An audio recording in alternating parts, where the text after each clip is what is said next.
Bienvenue sur Handicap Radio TV.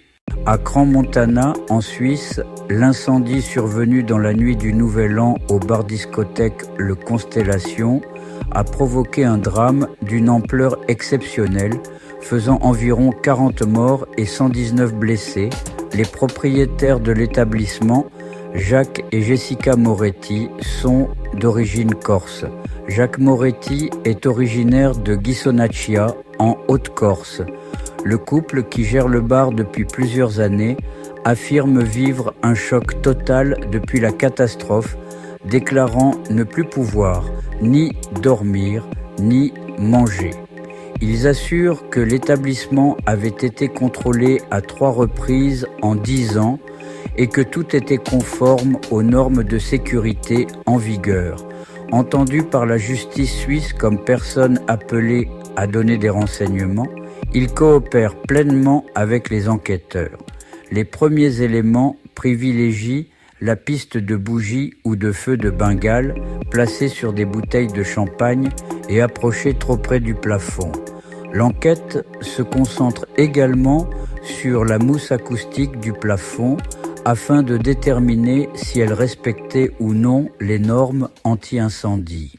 Dans ce même incendie, un jeune Français de 19 ans, Thaïris Dos Santos, stagiaire au FC Metz, est présenté comme à la fois victime et héros.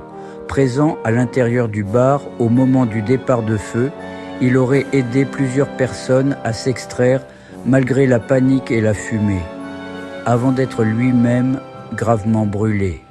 Hospitalisé en Suisse, il a ensuite été transféré dans un centre spécialisé en Allemagne pour recevoir des soins intensifs. Son courage est aujourd'hui salué alors que l'enquête judiciaire se poursuit. En Syrie, la France et le Royaume-Uni ont mené une opération militaire conjointe contre l'organisation État islamique. Des frappes aériennes ciblées ont visé un dépôt d'armes souterrain utilisé par le groupe djihadiste.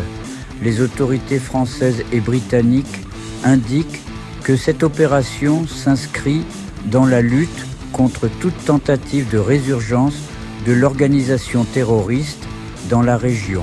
Tous les avions engagés sont rentrés à leur base sans incident et aucune victime civile n'a été signalée dans la zone ciblée.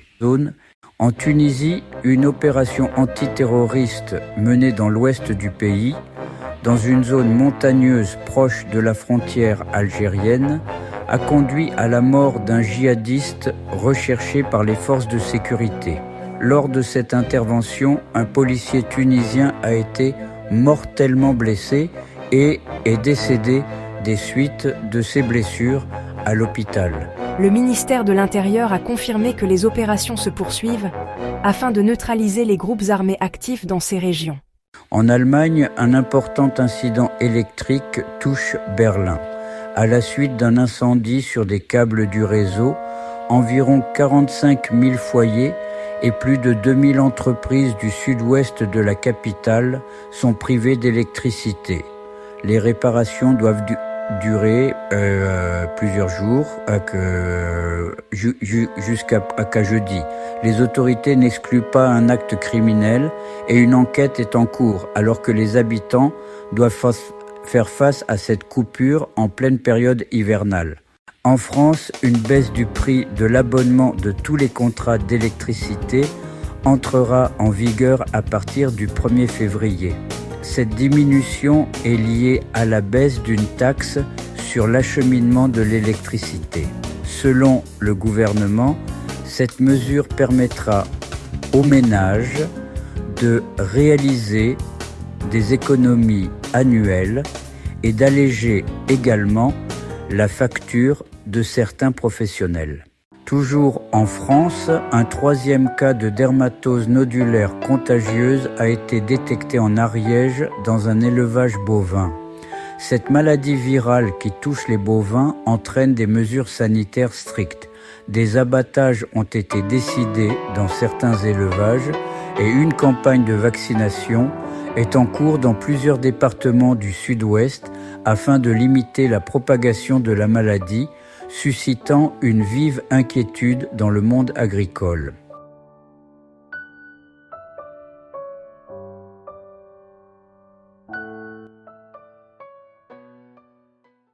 À Madrid, en Espagne, la diaspora vénézuélienne a manifesté sa joie et son espoir lors de rassemblements marqués par des chants, des drapeaux et des scènes de liesse.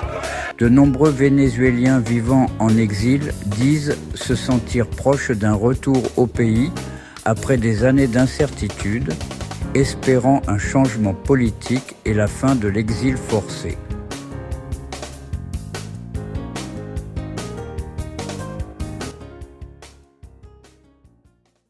Côté sport, la Coupe d'Afrique des Nations 2025 se poursuit. En huitième de finale disputée à Tanger, le Sénégal a battu le Soudan sur le score de 3-1.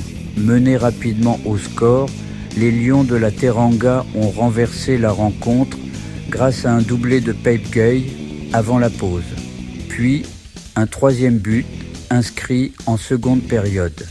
Grâce à cette victoire 3-1, le Sénégal se qualifie pour les quarts de finale.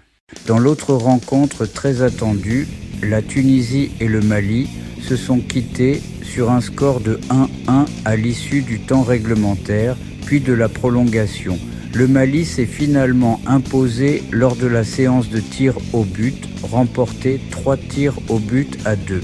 Cette victoire permet au Mali d'éliminer la Tunisie et de décrocher son billet pour les quarts de finale de la Coupe d'Afrique des Nations 2025. Merci de suivre Handicap Radio TV. N'oubliez pas de vous abonner à la chaîne pour ne rien manquer de l'actualité, des faits marquants et du sport.